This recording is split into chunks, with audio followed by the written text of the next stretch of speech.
പണ്ട് റിജക്ഷനെയൊക്കെ കവികളും ഗ്ലോറിഫൈ ചെയ്ത് കൊണ്ടു കിടന്നു. ഇപ്പോഴത്തെ ആൾക്കാർക്ക് മനസ്സിലായി തേപ്പാടാ പോടാ പോയി പണി നോക്കടാ. പണ്ട് പവതി അടുത്ത ജന്മത്തിൽ നമുക്കൊന്നിക്കാം എന്നൊക്കെ പറയുന്നതൊക്കെ ഇതൊക്കെ എടാ അവളിതിനെ പറ്റിക്കടാ അവിടെ പോടാ പൊട്ടാന്ന് പറയുന്നത്. ഇങ്ങനത്തെ കുറെ കോണ്ടന്റ്സ് ഇട്ട് കഴിഞ്ഞാൽ മലയാളികൾ പെട്ടെന്ന് ക്യാച്ച് ആവും, അല്ലെങ്കിൽ അവർക്ക് പെട്ടെന്ന് അത് ഇൻഫ്ലുവൻസ് ആവും. മലയാളികളെ പെട്ടെന്ന് പറ്റിക്കാൻ പറ്റുമോ? അത് പറ്റിക്കല്ല, മലയാളികളുടെ ഒരു പ്രത്യേകത അറിയത്തില്ലേ, മലയാളികൾക്ക് ഈ സർക്കാസം, സെൽഫ് ക്രിറ്റിസിസം ഇതൊക്കെ ഭയങ്കര പണ്ട് മുതലേ ഉണ്ട്. കുഞ്ചൻ നമ്പ്യാർ മുതൽ തുടങ്ങിയ കാര്യമാണ്. ഇതിനെല്ലാം അക്സെപ്റ്റ് ചെയ്യുന്ന ഒരു ഇതാണ് മലയാളി. നമ്മൾ കൂട്ടുകാരെ തന്നെ ചേർന്ന് അല്ലെങ്കിൽ സ്വയം കളിയാക്കുന്നതും ഇതൊക്കെ ഒരു തമാശയായിട്ട് എടുക്കാൻ ഒരു മടിയില്ലാത്ത ആൾക്കാരാണ്. എന്താ പറയുക, ഒരു മച്ചേട് ഇതിൻ്റെ ഇതായിട്ടേ എനിക്ക് തോന്നിയിട്ടുള്ളൂ. പക്ഷെ തമിഴന്മാർക്ക് അങ്ങനെ ആയിരിക്കത്തില്ല. അവർ ഭയങ്കര സെൻസിറ്റീവാണ്. അവരൊന്നും അതൊന്നും ഓപ്പണായിട്ട് എടുക്കത്തില്ല, അവരത് അക്സെപ്റ്റ് ചെയ്യത്തില്ല. യാതൊരു റെസ്ട്രിക്ഷനും ഡിസിപ്ലിനിങ് ഇല്ലെന്നല്ല, ഡിസിപ്ലിനിങ്ങും ടോക്സിക് പാരന്റിങ്ങും രണ്ടും വ്യത്യാസമാണ്. ഞാൻ എൻ്റെ വഴിയിൽ അവർ വളരണം എന്ന് വാശി പിടിക്കുന്നതും എൻ്റെ അംബീഷൻസ് അവർ നിറവേറ്റണമെന്ന് വാശി പിടിക്കുന്നതും എൻ്റെ തീരുമാനങ്ങൾ അനുസരിച്ച് അവർ നിൽക്കണമെന്ന് വാശി പിടിക്കുന്നതും ഒക്കെയാണ് അതിനകത്ത് വരുന്ന പ്രശ്നങ്ങൾ. ഈ ഭാര്യയുടെ അടുത്തുനിന്നാണോ അതോ ബാറിൽ നിന്നാണോ ഏറ്റവും കൂടുതൽ മോട്ടിവേഷൻ ഇൻസ്പിറേഷൻ ഒക്കെ കിട്ടിയിട്ടുള്ളത്?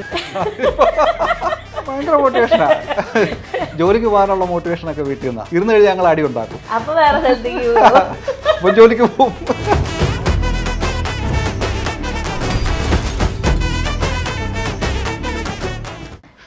ഷിനു ചേട്ടൻ എങ്ങനെയാ, അതായത് ആസ് എ പാരന്റ് എങ്ങനത്തെ ഒരു അച്ഛനാണ്? Like I am very curious അറിയാൻ വേണ്ടി. ഞാൻ യാതൊരു റെസ്ട്രിക്ഷനും ഡിസിപ്ലിനിങ് ഇല്ലെന്നല്ല, ഡിസിപ്ലിനിങ്ങും ടോക്സിക് പാരന്റിങ്ങും രണ്ടും വ്യത്യാസമാണ്. നല്ല പാരന്റിങ് എന്ന് പറഞ്ഞാൽ ഡിസിപ്ലിനിങ് ഇല്ലാത്തവരല്ല, അതൊരു വലിയ തെറ്റാണ്. ഈ ലോകം എന്ന് പറഞ്ഞാൽ കഷ്ടപ്പാടുള്ള ലോകമാണ്, ജീവിക്കാൻ കഷ്ടപ്പാടാണ്. അത് പിള്ളേരെ അറിയിക്കാതെ വളരെ സുഖകരമായിട്ട് അവരെ വളർത്തിക്കൊണ്ട് വന്നിട്ട് 18-ാമത്തെ 19-ാമത്തെ വയസ്സിൽ അവരൊരു കമ്പനിയിൽ പുതുതായിട്ട് ജോലിക്ക് കയറുന്നുണ്ടെങ്കിൽ ഇതിന് നടുക്കോട്ട് ഇറങ്ങുന്നുണ്ടെങ്കിൽ അവർക്ക് താങ്ങാൻ പറ്റാത്ത അവസ്ഥയാവും. ഞാൻ പറഞ്ഞ നല്ല പാരന്റിങ് എന്ന് പറഞ്ഞാൽ ചെറുപ്പം മുതൽ തന്നെ ഇത് കഷ്ടപ്പാടുള്ള ലോകമാണ് എന്നറിഞ്ഞ് തന്നെ വളരണം. പക്ഷേ ടോക്സിക് രീതിയിലുള്ള സംഭവങ്ങൾ പാടില്ല എന്നുള്ളതാണ് ഇതിനകത്തുള്ള വ്യത്യാസം. അതായത് അടിച്ച് അങ്ങനത്തെ പറയാതെ അവർക്ക് നല്ല രീതിക്ക് കാര്യങ്ങൾ പറഞ്ഞു കൊടുക്കാൻ പറ്റും. അതെ, ഒരു നാച്ചുറൽ വേയിൽ അവരെ വളർത്തുന്നതിന് ശ്രമിക്കുക. ഞാൻ എൻ്റെ വഴിയിൽ അവർ വളരണം എന്ന് വാശി പിടിക്കുന്നതും എൻ്റെ അംബീഷൻസ് അവർ നിറവേറ്റണമെന്ന് വാശി പിടിക്കുന്നതും എൻ്റെ തീരുമാനങ്ങൾ അനുസരിച്ച് അവർ നിൽക്കണമെന്ന് വാശി പിടിക്കുന്നതും ഒക്കെയാണ് അതിനകത്ത് വരുന്ന പ്രശ്നങ്ങൾ. അവരൊരു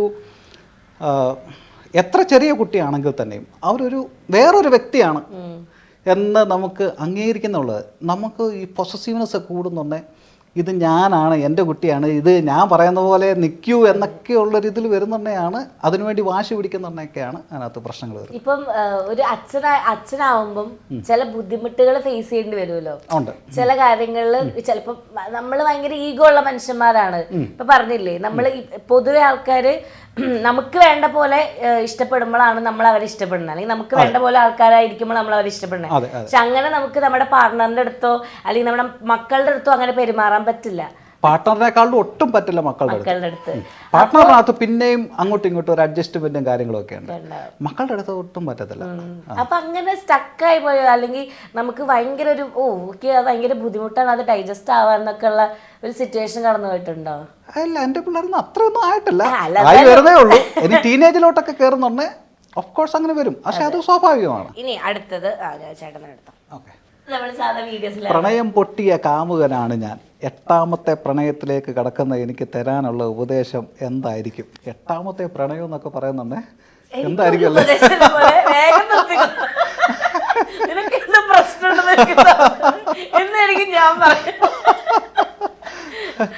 അല്ല, നമ്മൾ ഈ പറയുന്ന പോലെ ചിലർ ഡ്രൈവിംഗ് പെട്ടെന്ന് പഠിക്കും, ചിലർ കുറെ ടെസ്റ്റ് എടുത്തെങ്കിൽ ഇത് പാസ്സാവത്തുള്ളൂ.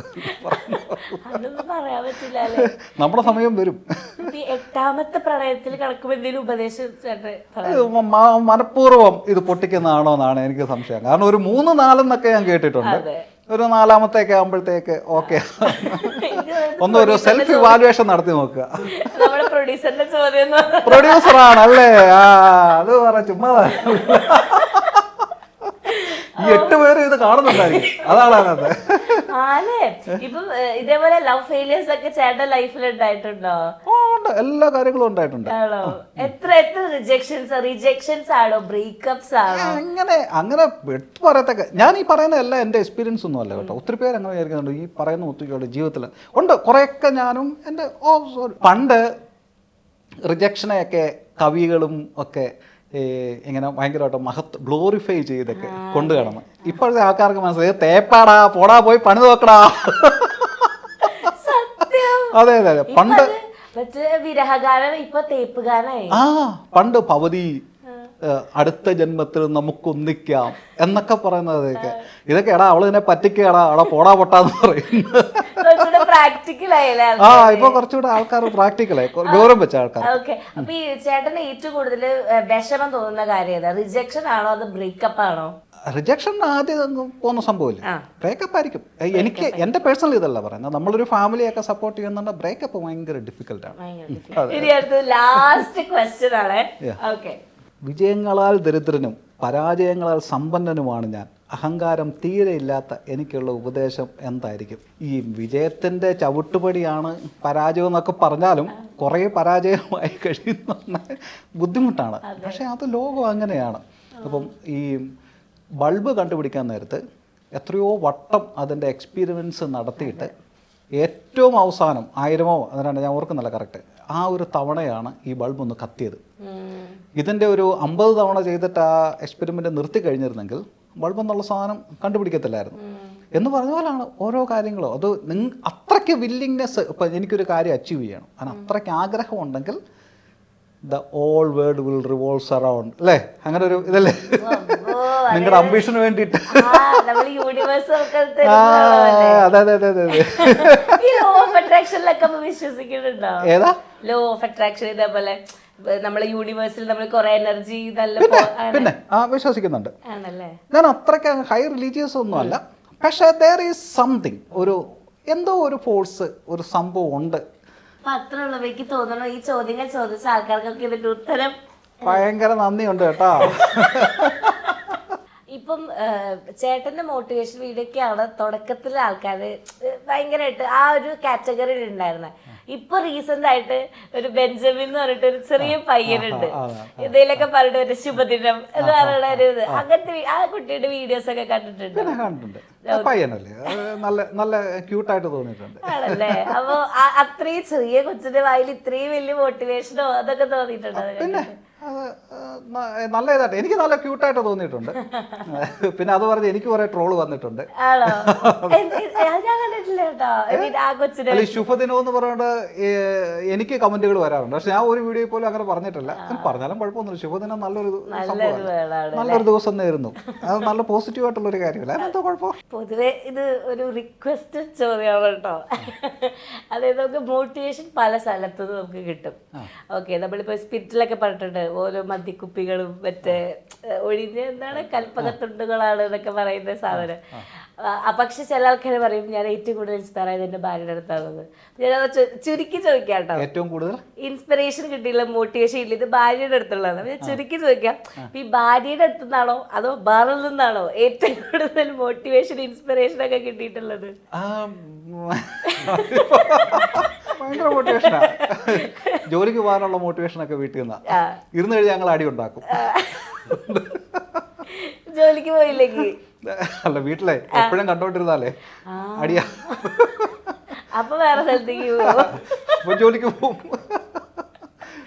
വെറുതെ പറഞ്ഞാണ്. മാരേജ് ആക്ച്വലി അറേഞ്ച്ഡ് ആണോ അതോ ലവ് മാരേജ് ആയിരുന്നോ? എന്തായിരുന്നു? അറേഞ്ച്ഡ് മാരേജ് ആയിരുന്നു. പൊതുവെ എല്ലാവരും ഭയങ്കര പേടിക്കുന്ന ഒരു കാര്യമാണ്, നമ്മൾ പെട്ടെന്ന് ഒരാളെ കണ്ടിട്ട് അത് ലൈഫ് ലോങ് ആളുടെ കൂടെ കമ്മിറ്റ്മെന്റ് കൊടുത്ത് ജീവിക്കാന്ന് പറയുന്നത് ഭയങ്കര ഫിയർ ആയിട്ട് കാണുന്ന ഒരു കാര്യമാണ്. പക്ഷെ ചേട്ടൻ അത് ചെയ്തിട്ടുള്ള ഒരാളാണ്. അപ്പോൾ ചെയ്തിട്ടുള്ളതാണ്, അതിനനുസരിച്ച് കോംപ്രമൈസുകളും ഞങ്ങളുടെ ഇടയിൽ കൂടുതലാണ്. എൻ്റെ ഒരു അഭിപ്രായത്തിൽ കുറേ നാളെങ്കിലും പരിചയമുള്ള ഒരാളായിരിക്കണം എന്നുള്ളതാണ് ഞാൻ അഡ്വൈസ് ചെയ്യുന്നത്. പക്ഷെ ഓരോരുത്തർക്കും ഓരോ സാഹചര്യങ്ങളാണ്, ഓരോ രീതികളിലൂടെ വന്നിട്ടുള്ളതാണ്. ഈ പെണ്ണ് കാണാൻ പോകുന്ന ആ ഒരു ചടങ്ങിനെ പറ്റി ചേട്ടൻ്റെ ബോറ് പരിപാടിയല്ലേ അതൊക്കെ? പെണ്ണ് കാണാൻ പോയിട്ടില്ലേ? പെണ്ണ് കാണാൻ ചെറുക്കനെ കാണാനും വരാറുണ്ട്. അതും നമ്മൾ അങ്ങനെ പറയാത്തെ. ഈ പെണ്ണ് കാണാന്ന് ഇപ്പം എന്താ പറയുന്നത്, ഈ ആനകളുടെയൊക്കെ പേരുണ്ടല്ലോ, കുട്ടിക്കൽ ശേഖരനെ കാണാൻ വേണ്ടി പോകുക എന്ന് പറയുന്ന പോലെ ഈ പെണ്ണ് കാണാമെന്ന് പറയുന്നത് എല്ലാം രണ്ട് വ്യക്തികളല്ലേ, ഓരോ വ്യക്തികളാണ്. പെണ്ണ് കാണുന്നതൊന്നും പറയുന്നതിനകത്തൊന്നും അതൊക്കെ ഒരു ബോർ പരിപാടിയാണ്. മാറ്റേണ്ട സമയം കഴിഞ്ഞു. പെണ്ണ് കാണാൻ പോകും എന്ത് ലൈഫിൽ എത്ര പെണ്ണ് കണ്ടിട്ടുണ്ട്? ഞാൻ 2. അപ്പൊ രണ്ടാമത്തെ സെറ്റായി. കുറച്ച് എക്സ്പീരിയൻസ് ഉണ്ട്. എന്താ ഞാൻ ചില റീൽ വെച്ചിട്ടായിരിക്കും പറയുന്നത്, സിംഗിൾ ലൈഫിന്റെ കാര്യമൊക്കെ പറഞ്ഞു. ഈ ഫോറിൻ വ്ളോഗേഴ്സ് അല്ലെങ്കിൽ ഫോറിനിലെ കോണ്ടന്റ് ക്രിയേറ്റേഴ്സ് ഇന്ത്യയിലെ ആൾക്കാരെ അല്ലെങ്കിൽ മലയാളികളെയൊക്കെ ഫോക്കസ് ചെയ്തിട്ട് കോണ്ടന്റ് ചെയ്യാറുണ്ട്. ഇപ്പൊ ചിലപ്പോൾ ട്രെയിലർ റിയാക്ഷൻസ് ആയിരിക്കും അങ്ങനെയൊക്കെ. അപ്പൊ ഈ കൂടുതൽ മലയാളികളപ്പം അവിടെ പോയിട്ട് കമന്റ് ഇടണം, മലയാളിയുടെ നമ്മുടെ മലയാളികൾക്ക് അങ്ങനെയൊക്കെ പറഞ്ഞിട്ട്. അതുപോലെ തന്നെ ഇപ്പം ചേട്ടന്റെ വീഡിയോസ് ആണെങ്കിലും പുറത്തുനിന്നാണ് ചേട്ടൻ, പക്ഷെ കൂടുതൽ മലയാളി ഓഡിയൻസിന് വേണ്ടിയിട്ടാണ്. അപ്പൊ ഇങ്ങനത്തെ കുറെ കോണ്ടന്റ്സ് ഇട്ട് കഴിഞ്ഞാൽ മലയാളികൾ പെട്ടെന്ന് എന്താ പറയാ ക്യാച്ച് ആവും, അല്ലെങ്കിൽ അവർക്ക് പെട്ടെന്ന് അത് ഇൻഫ്ലുവൻസ് ആവും എന്ന് തോന്നിയിട്ടുണ്ടോ? ഇങ്ങനെ അതായത് മലയാളികളെ പെട്ടെന്ന് പറ്റിക്കാൻ പറ്റുമോ? അത് പറ്റിക്കല്ല, മലയാളികളുടെ ഒരു പ്രത്യേകത അറിയത്തില്ലയോ, മലയാളികൾക്ക് സർക്കാസം, സെൽഫ് ക്രിറ്റിസിസം ഇതൊക്കെ ഭയങ്കര പണ്ട് മുതലേ ഉണ്ട്. കുഞ്ചൻ നമ്പ്യാർ മുതൽ തുടങ്ങിയ കാർട്ടൂണുകൾ, എന്തോരം നല്ല കാർട്ടൂണുകൾ, പിന്നെ മിമിക്സ് പരേഡ്, ഇതിനെല്ലാം അക്സെപ്റ്റ് ചെയ്യുന്ന ഒരു ഇതാണ് മലയാളികൾക്ക് ഈ സ്വയം വിമർശിക്കുന്നതൊക്കെ ഒരു തമാശയാണ്. നമ്മൾ കൂട്ടുകാർ തന്നെ ചേർന്ന് അല്ലെങ്കിൽ സ്വയം കളിയാക്കുന്നതും ഇതൊക്കെ ഒരു തമാശയായിട്ട് എടുക്കാൻ ഒരു മടിയില്ലാത്ത ആൾക്കാരാണ്. മറ്റു വ്ളോഗേഴ്സിൻ്റെ ഇതിലൊക്കെ കമൻറ്റ് പോയെന്ന് നോക്കണം, നമ്മളെ കുറ്റം പറയുന്നതായിരിക്കും ചെന്ന് അതിനകത്ത് അവരൊരു ഉത്സവമാക്കുകയാണത്. അത് ഒരു എന്താ പറയുക, ഒരു മച്ചേർഡ് ഇതിൻ്റെ ഇതായിട്ടേ എനിക്ക് തോന്നിയിട്ടുള്ളൂ. പക്ഷെ തമിഴന്മാർക്ക് അങ്ങനെ ആയിരിക്കത്തില്ല, അവർ ഭയങ്കര സെൻസിറ്റീവാണ്. കന്നഡക്കാർക്കും എനിക്ക് തോന്നിയിട്ടുണ്ട്. ഞാൻ അവിടെയൊക്കെ പോയി താമസിച്ചിട്ടുള്ളവർ അവരൊന്നും അത് ഓപ്പണായിട്ട് എടുക്കത്തില്ല, അവരത് അക്സെപ്റ്റ് ചെയ്യത്തില്ല, അംഗീകരിക്കത്തില്ല. അവരവിടെ പോയി ഭയങ്കരമായിട്ട് ഇതൊക്കെ. പക്ഷേ നമ്മളെ ഒന്ന് കുറച്ച് കളിയാക്കുകയോ ഇതൊക്കെ ചെയ്യുന്നത് നമുക്കതൊരു പോസിറ്റീവ് രീതിയിൽ തന്നെ നമ്മൾ എടുക്കുന്നതായിട്ട് തോന്നുന്നു. അത് മലയാളികളുടെ ഒരു പ്രത്യേകത. അത് ഇന്നും ഇന്നലെയും തുടങ്ങിയല്ല, അത് പണ്ട് മുതലേ അങ്ങനെയാണ്.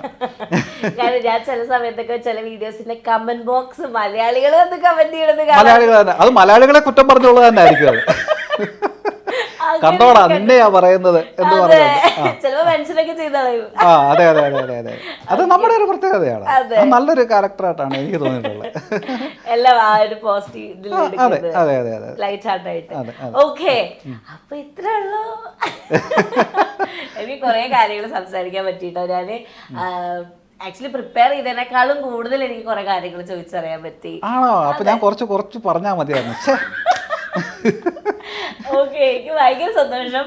കാരണം എനിക്ക് റിയൽ ലൈഫിൽ ചേട്ടൻ എങ്ങനെ സംസാരിക്കുക, ചേട്ടൻ്റെ ഇതെങ്ങനെയാണെന്ന് എനിക്ക് അറിയണം എന്നുണ്ടായിരുന്നു.